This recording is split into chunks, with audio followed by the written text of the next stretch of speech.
Good morning, everybody. Welcome to our webinar. We're going to get started in just about a minute. We'll kick things off right at 10.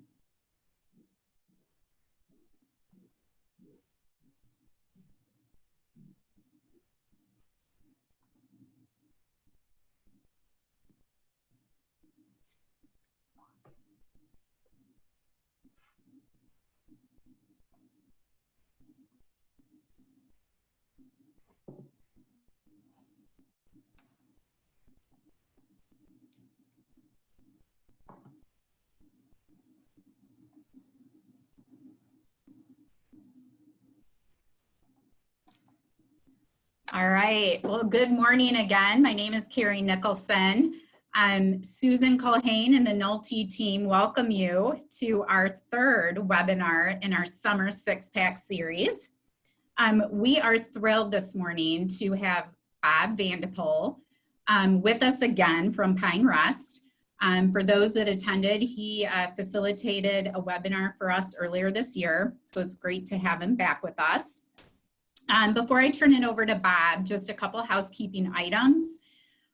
He welcomes questions throughout the webinar. So on the bottom of your screen, if you click on the Q&A, you can submit your question that way. And I will monitor those during the webinar, and then Bob will answer as many as he can get to following his presentation.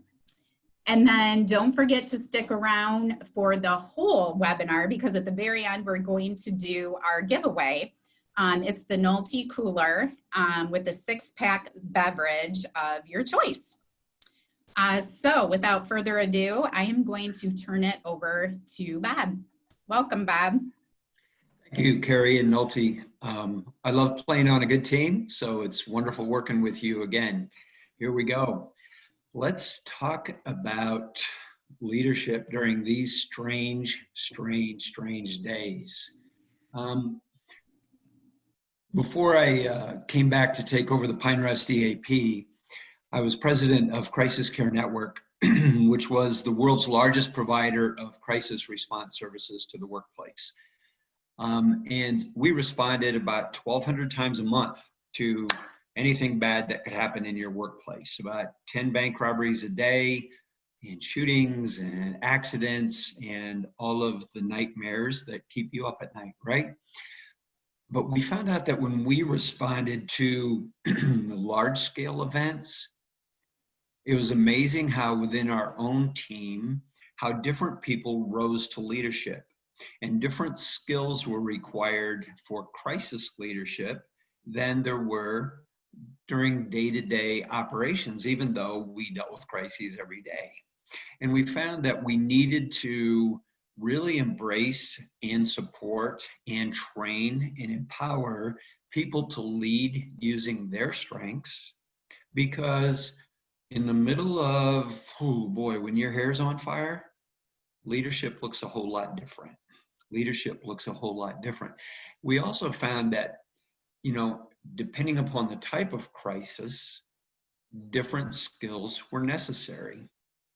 So, you know, we responded to lots of things where, boom, there was an impact like a tornado. This was Joplin, Missouri. Remember when that one hit there? And it was awful. It was terrible. It was powerful. It destroyed everything in sight. It was dangerous. It was lethal. But within a matter of a couple of hours, people started to come out with chainsaws and forklifts and medical supplies and bottled water. And then this big, beautiful double rainbow showed up right in the middle of all the devastation. And so you had it happen, and now we start to fix it. That's a little different than what we're in the middle of right now. That's really different than what we're in the middle of right now. Floods were different. Picture on the left is by the Army Corps of Engineers locks on the Mississippi River into Lake Pontchartrain to the Gulf, and you can see the red barge that slammed into the levee and flooded the lower 9th Ward. This was several weeks after all of that happened. Floods are different. Ongoing crises are different because it happens And there are skills that you need to put in place to monitor while you're walking, kind of marching in place. You need to stay safe, but it takes a long time before you get to the point where, okay, now we can fix it. Now we can come back to work. Now we can do those kind of things. Floods smell bad, and they take forever, and you don't know when it's done. Well, what we've been going through is more like a flood. COVID-19 has been like, where's the finish line? I took this picture while responding to the Boston Marathon. And COVID-19 has been similar to, okay, if I said, Carrie, okay, we're going to go out and we're going to run a K, you'd go, is this a 5K? Is this a 10K? Is this a marathon? Is this a walk around the block? And it helps to have a finish line, but this has been a marathon, not a sprint. It's also true that oftentimes when you have a hurricane event, when you have a big event, there are also tornadoes that are spun off in the meantime. And so a big disaster never happens in a vacuum. There are still civil insurrections. There are still police civilian problems. There are still family issues. There are still financial and legal and all the things that normally are present that provide leadership challenges now are harder because you're exhausted, because you're discouraged, because you're just plain sick of it. So all the things that normally bug you now feel insurmountable. How do you lead a team through this? And now as we're opening up and coming back to work, okay, how do we now help people re-enter? In space travel, the most dangerous part is re-entering the atmosphere, right? If you're at the wrong angle, you deflect back out or you start on fire. And for those of you in HR, it may feel like that as your teams are coming back into the workplace, and as well as customers and everybody else. So I want to talk about the leadership. What are the skills? What are the things that people see from their leaders in the middle of a crisis? And how might this be different than all the great leadership skills you show every other day? Okay? So this is my outline. I'm going to talk about you, the person. Yes, there are skills, but crisis leadership is more about who you are than what you do. Yes, you have to do the right things and you have to do them well, but it's about you. It's about the person in the mirror. I'm going to talk very briefly about the impact of traumatic stress because I've spoken for Nolte about that in the past. I love talking about that stuff, but I don't get to today. We're going to talk about how that kind of stress impacts organizations and what are the characteristics of organizations that bounce back and actually even bounce forward. We're going to talk a bit about what do people need in a phase-sensitive multi-component approach, and then we're going to talk about communicate. Okay? Hope you're in the right training. So, Rudyard Kipling in Jungle Book wrote, "The strength of the pack is the wolf, and the strength of the wolf is the pack." Okay? Very, very important. Lots of research about organizations that do well, whether that organization is a family or a work team or a community. Research says that, yes, the impact of a crisis is predictive for how people are going to do, but also is the fact that people, when they are frightened, when they are perplexed, when they're confused, when they don't know which way to go, they draw tremendous strength from organizations that they identify with and that they respect. So I can be strong because we're strong. So the culture of your team and your organization does a lot to impact every single employee. They also draw tremendous strength from who they identify as their leader. And if they see their leader as being competent and knowing their stuff and as given a rip about them, they draw tremendous strength and confidence and a sense of, okay, we're going to get through this. Because we know what to do or we're figuring it out as we go. and my interests are going to be taken into account as well. Has to be both, but all kinds of studies. That's a whole nother workshop, Carrie. That's a whole nother workshop. But the culture of your organization plays itself out individually in a huge way. Because sometimes, I'm assuming a lot of you are from HR, but regardless, whatever leadership position you have, there's times when you feel like nobody listens to what I say. They're watching you now. This is high impact. This is high visibility. You have this much information and this much time, and you got to make decisions. And the biggest leadership challenge oftentimes is, when do I have enough information to pull the trigger? When do I have enough? If you wait until you have all the ducks in a row, a train already left the station oftentimes. That's a tremendous leadership challenge. That leaves you feeling like this, right? Holy smokes. Sometimes I can kind of coast through those meetings while other people are talking. Not this one. All eyes are on me. I feel like I'm a specimen on a microscope slide. And everybody's evaluating and waiting for me. And I can't even breathe. So I hope you're really smart. I hope you have a high IQ. But even more important than your IQ is your EQ, your emotional intelligence. And that's important every day, but that dollar values are doubled in the middle of a crisis.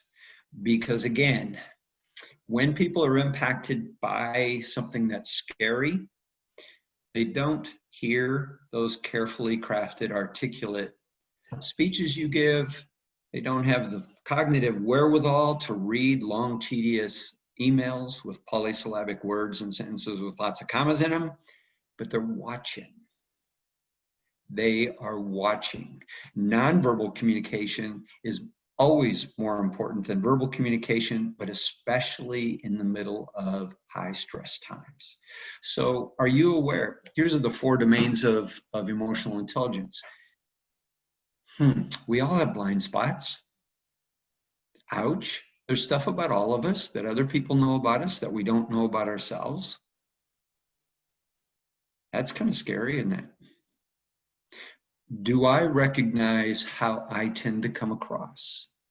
And especially, do I recognize how I tend to come across when things are stressful? Because we're all human and we're all impacted by stress. And there may be times where we go, what? You mean when I'm stressed out, I talk loud? And everybody goes, yeah. When I'm stressed out, I get bossy? Yeah. You mean when I'm stressed out, I kind of go to my office and shut the door and hope nobody knocks? Yeah. When I get stressed out, I get sarcastic? Yeah. I get passive? Yeah. So it's important to realize, what do I tend to do when I'm stressed? Because that's really going to play itself out. And then if I'm aware of those kind of things, can I manage myself so that I can coach myself?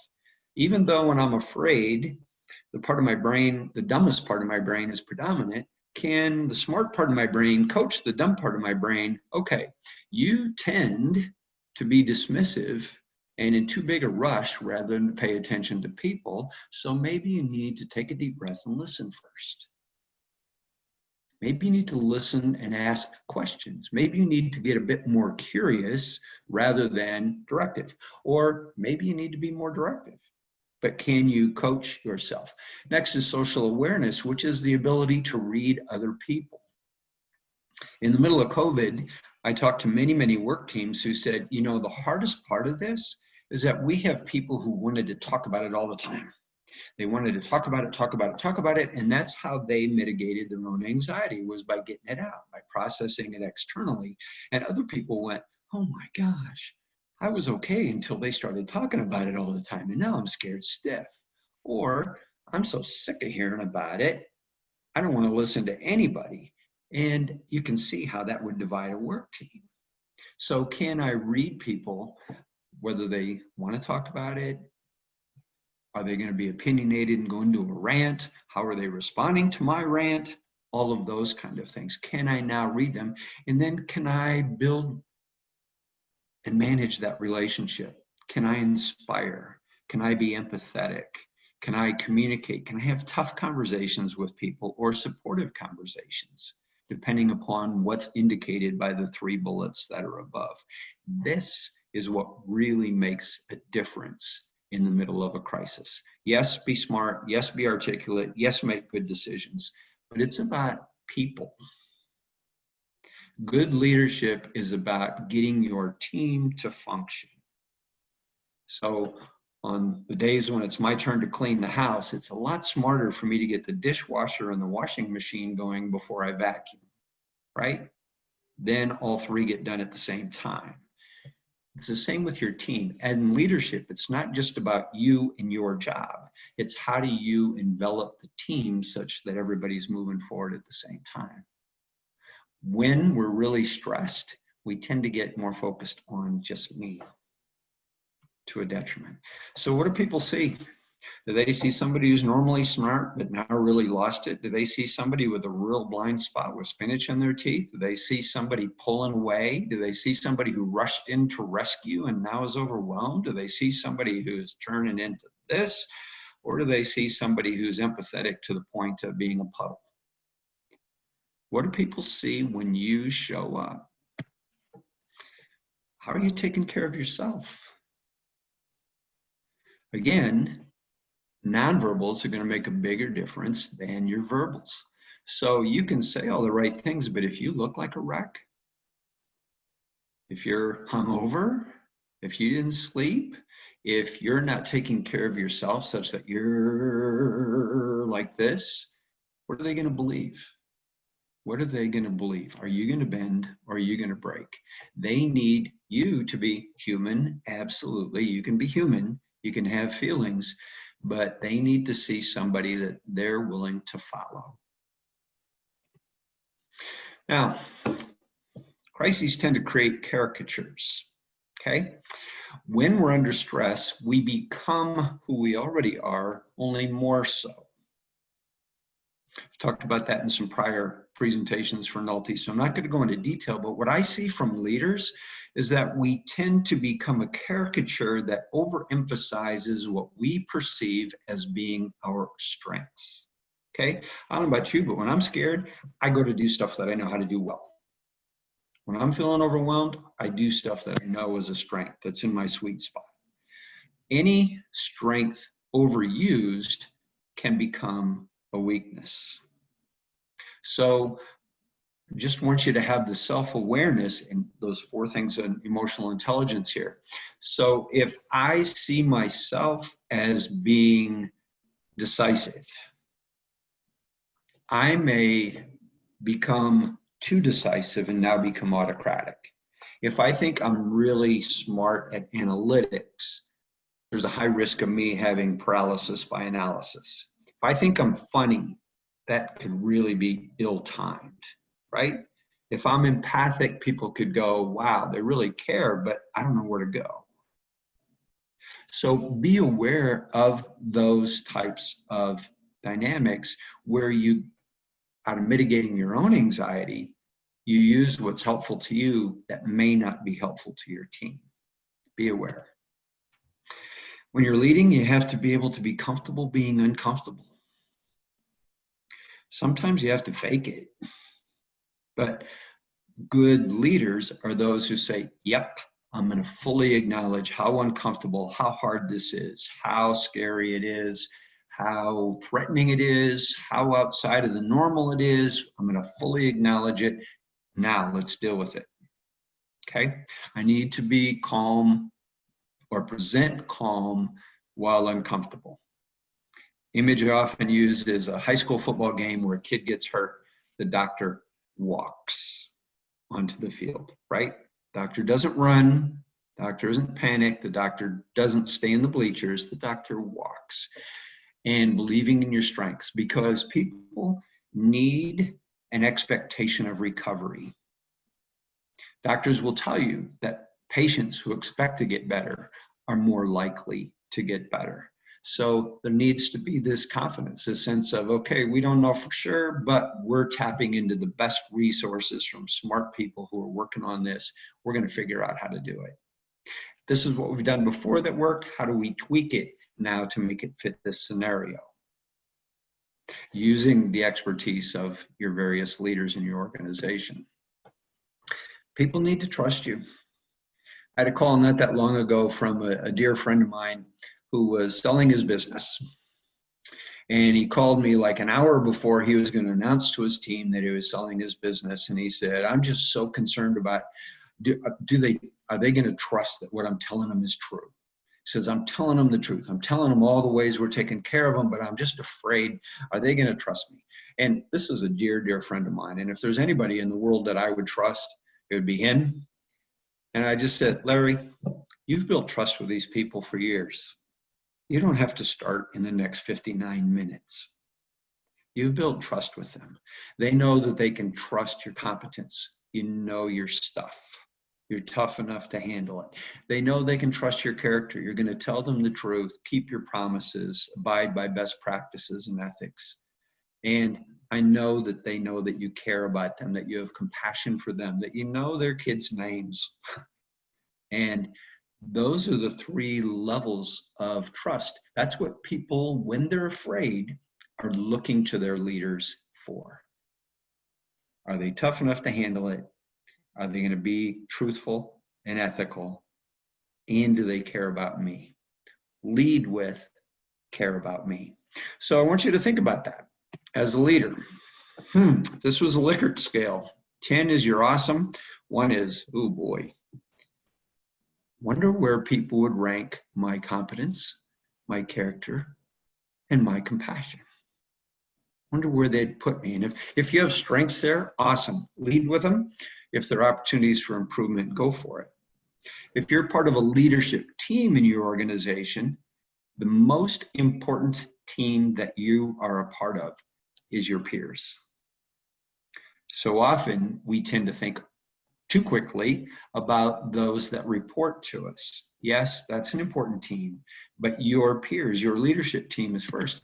So on a scale of 10, where would your peers put you? How would they rank you on those? And the more trust that can be in these three strata, the better your team's going to work. And to have that emotional intelligence is important, because when we're frightened, when we're stressed, conditions are ripe for a lot of conflict within the leadership team too. And if that happened, yeah.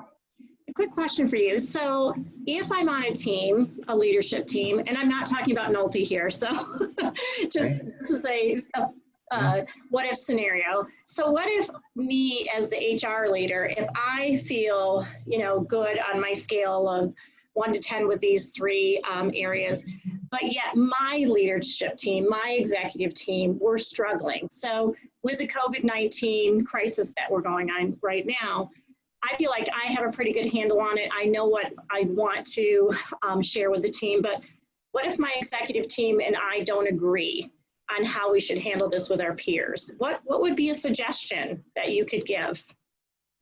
Okay, deal with it. So raise it professionally, ethically, as you have those, use those communication skills that pay the bills, the tough ones, crucial conversations. That's the time to have it. Don't sweep it under the rug and just pretend, or don't be passive aggressive and say, yeah, that's what they're doing, but this we're going to do, because that will only explode the fragmentation.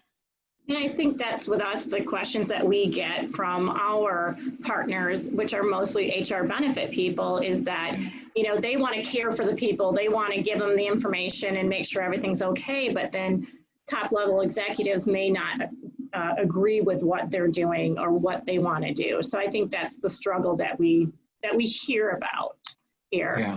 Yeah. Yep. Understood. That's a battle that's worth fighting with your executive team. Obviously, you need to comply with the wishes of those who hire you, but that's a battle worth fighting. just to have those conversations respectfully and all of that, but to say, are you aware of when this policy was handed down, this is the outcome for the people that report to me or with whom I work most closely? Yeah, those are tough. You know, when a crisis happens, it's a really good idea to ask for, you know, to apologize in advance, because there will be more and more difficult conversations like this. And when people are really stressed, they tend not to listen as well.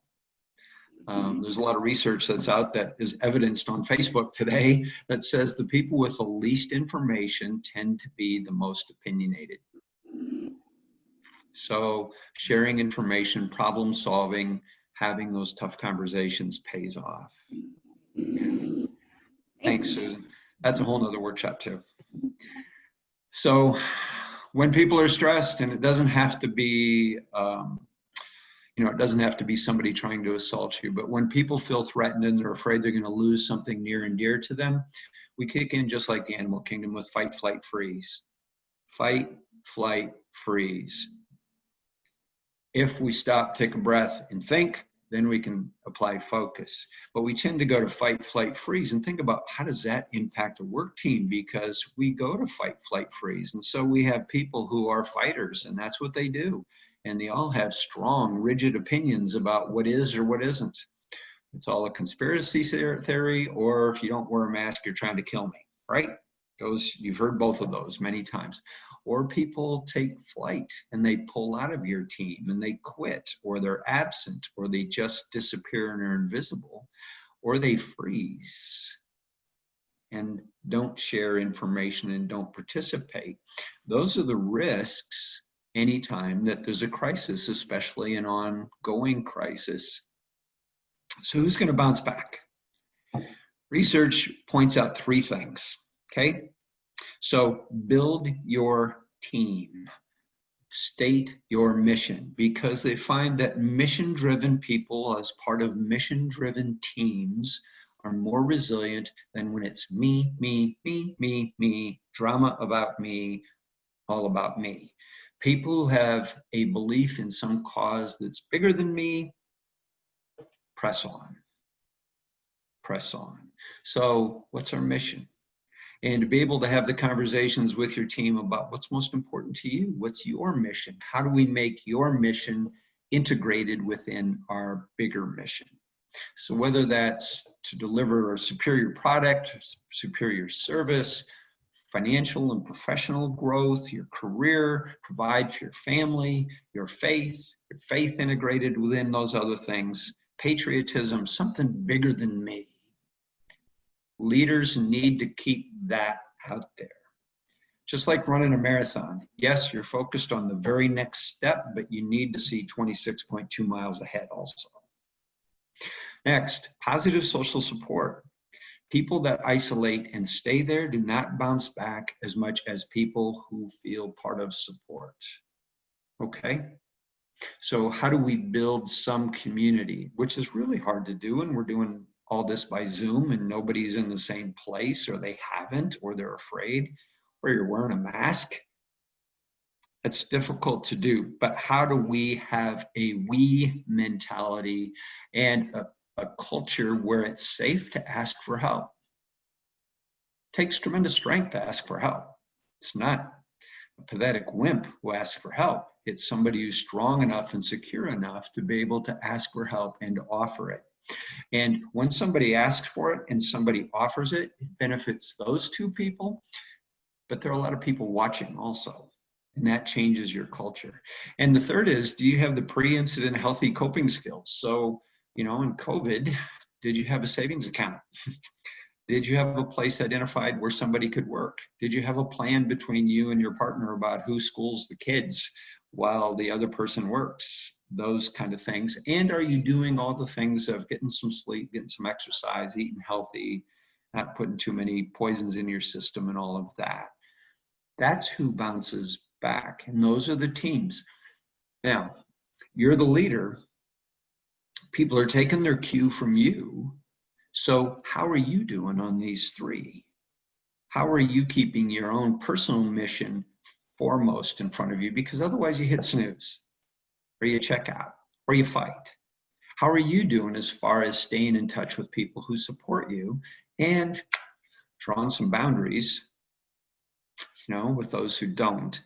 And how are you taking care of yourself so that when you're on a Zoom camera, hey, my leader's in charge. My leader's okay. My leader's competent, has character and compassion. All right, we can go.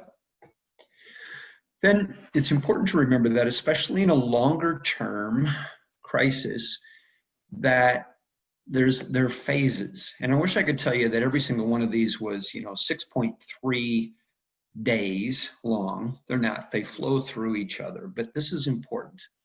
So when there's a big crisis, people first need to transition from fear to safety. Am I safe? And as you return people to work, that's a big deal.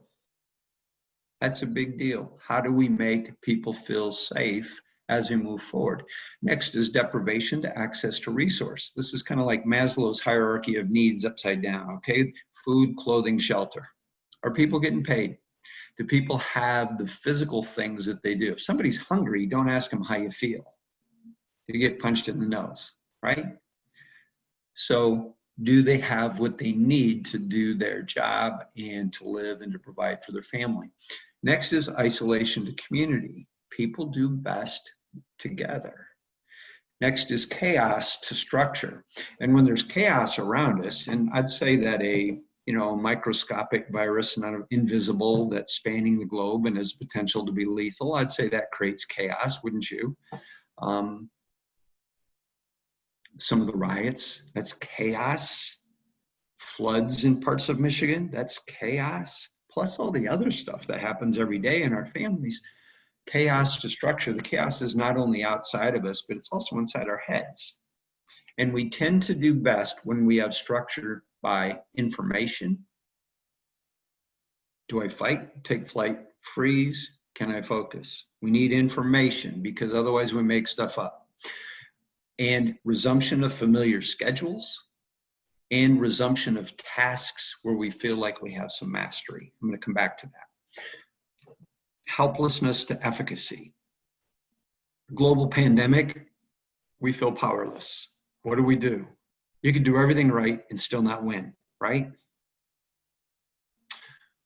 So when that happens, sometimes we get caught up and we feel powerless in everything. And then we freeze, which is an awful place to be. That's a scary, scary place to be. Boogeyman's chasing me and my feet are stuck in quicksand. I hate that nightmare. So some efficacy. Instead of focusing on what can't I do, it really helps for leaders to provide some opportunity for people to do something, even if it's no-brainer black and white things. Maybe it's not full capacity, but are there some adapted functions that I can perform that are helpful? Because that sets in place momentum, right? Okay, laws of physics, an object at rest tends to stay at rest, and an object in motion tends to stay in motion unless some force acts upon it. Being stuck is awful. Moving produces greater movement. And then at some point, we're going to start to think about, okay, am I a victim of COVID? Am I a victim of this? Am I a survivor? And what a difference. Hi, Carrie. Hi. So many businesses right now still have not brought back their full staff. So what is a good way to determine kind of the state that our workforce, our employees are in? Because we're not seeing them, so we may not have, visual representation of how they're feeling and how they're dealing with this. The communication probably isn't as significant as it is if we're working in the same office. So what's a good way for leadership in HR to gauge how emotionally employees are doing right now? Yeah. There's nothing so powerful, I think, as a proactive outreach.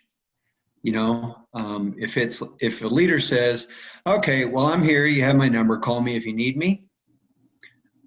It's not going to happen with the people that need it most, or that would benefit from it most. I know what I'm trying to do in leading my team, none of whom I've seen face to face except on Zoom calls for months now, is I'm intentionally reaching out. Hey, how are you? We're doing it in our group staff meetings, but I'm doing it individually too. I'm reaching out. How do you feel about it? What's it like?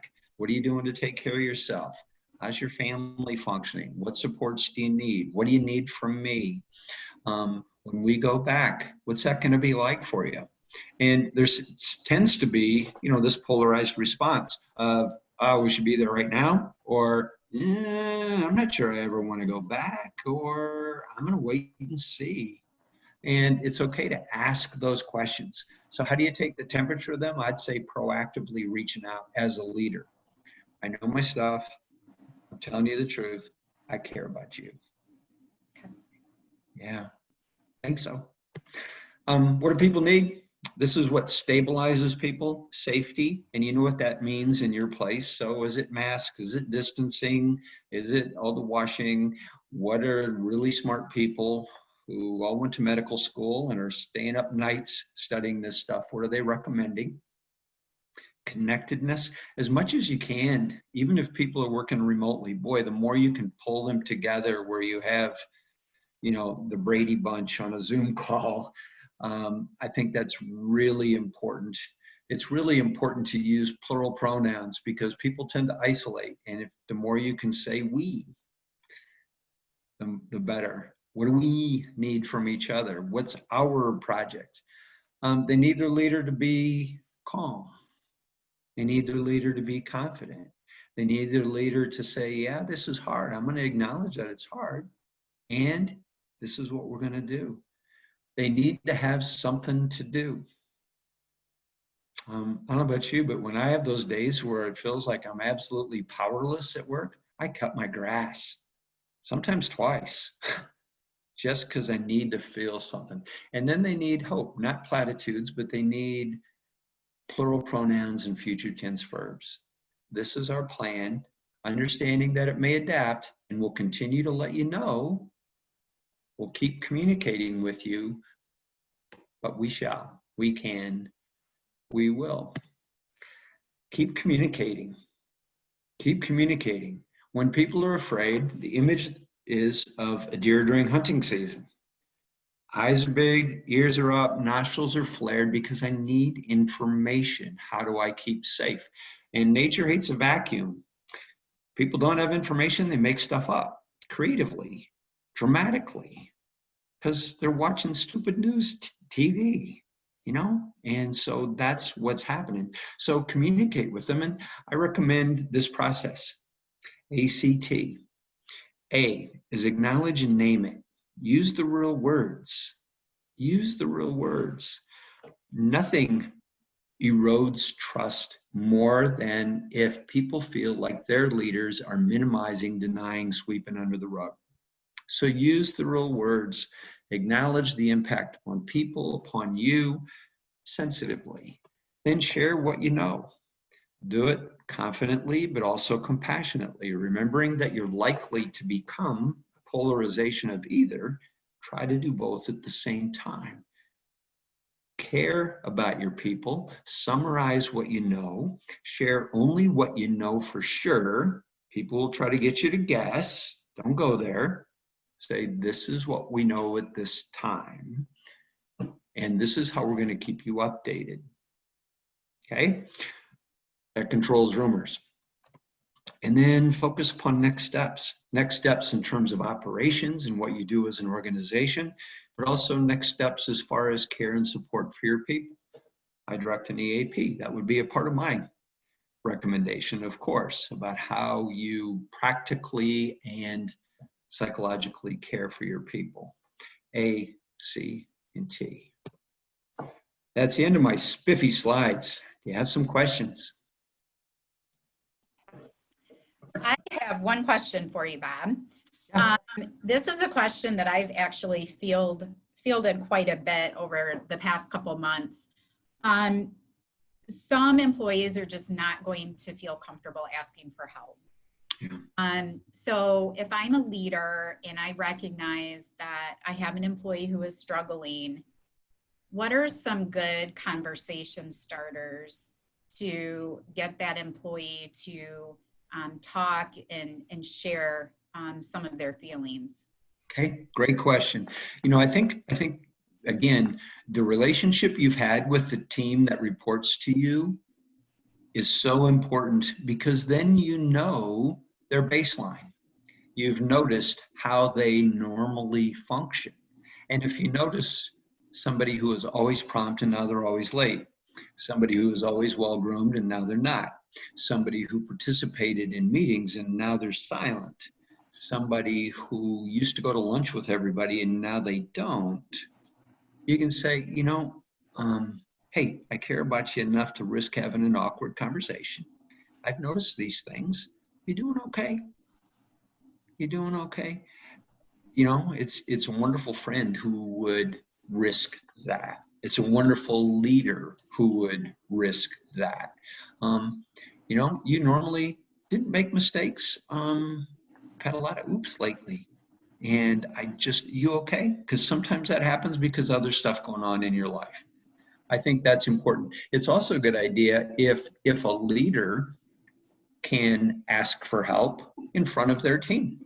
If a leader can, while the team is watching, ask another leader for help, even if it's just an operational or functional thing, or if a leader can talk about, I went through a really tough time when my parent passed away, when I went through a divorce, when we did a reorganization, it was really stressful. I used EAP, or I called my doctor, or I called my priest, or whatever it may be. And that was really helpful for me. I just encourage you all to do it too. And I didn't do it not because I was strong. I didn't do it because I was scared. And then I did it and it helped. Okay. I think I'm off mute now, right? Yep. So can you explain what is happening with EAPs right now, with the televisits, virtual visits? So people understand that is available. I know we've had people use it here at Nolte virtually, and it's worked really well. So have our other clients. So just can you kind of walk through that process for some people who may not have an EAP and may not understand how that works? Sure can. So I'll talk about the one that I know best. Pine Rest has about 20 clinics in West Michigan. And we have tried to push teletherapy for several years and had a very slow but steady adoption rate. Before COVID, we were at about 400 teletherapy appointments per month out of over 6,000 total visits. When COVID happened, for safety reasons for our patients as well as our staff, we went to strictly tele, and we're now doing over 6,000 a week. Wow. 6,000 appointments a week, all by tele. And so we're curious to see what happens when we can reopen our clinics. How many people will say that this is good? Now, a couple of advantages to tele. One is convenience and confidentiality. You don't have to be in the waiting room with somebody that may be your nosy neighbor or something. Also, just speed of access. So I can get in if there's a clinician at our Traverse City clinic. Oh, maybe I can be seen today instead of waiting for somebody that I was hoping to see in our Kalamazoo clinic. It could be also if I have a unique need. Maybe I have a child who's a teenager with autism. Maybe there's somebody at a clinic that's more remote from me that has that expertise, and I can tap them too. Yeah. It's been a big change for us. We're really curious to see what the future looks like. I'm sure. Absolutely. Yeah. All right, Okay, Carrie. great. No more questions, Bob. So just a couple things to wrap it up here. Our next seminar is going to be Wednesday, July 15th, and we're super excited to have Gary Kushner with us. He's going to present on state of the benefits. And Gary is CEO and president of Kushner and Company, very highly regarded speaker on benefits, does a lot with SHRM, and is a speaker on behalf of them. So we're super excited to have him. And lastly, our giveaway for the Nolte Cooler. So Bob, could you please pick a number between 2 and 79? 12. What was that? 12. 12. All right, it looks like Jason Howard is the winner. So Jason, we will get in touch with you, get your beverage of choice, and make sure we get the cooler in your hands shortly. Jason, I get 3 of those beverages? Okay. So that's all we have for you. Thank you very much for attending. Hope you have a great rest of your week. And for all of those fathers out there, happy Father's Day this weekend. Sure. So take Bye, care. everybody. See you in July. Thank you. Bye-bye. Thanks, Bob. Welcome. Thank you.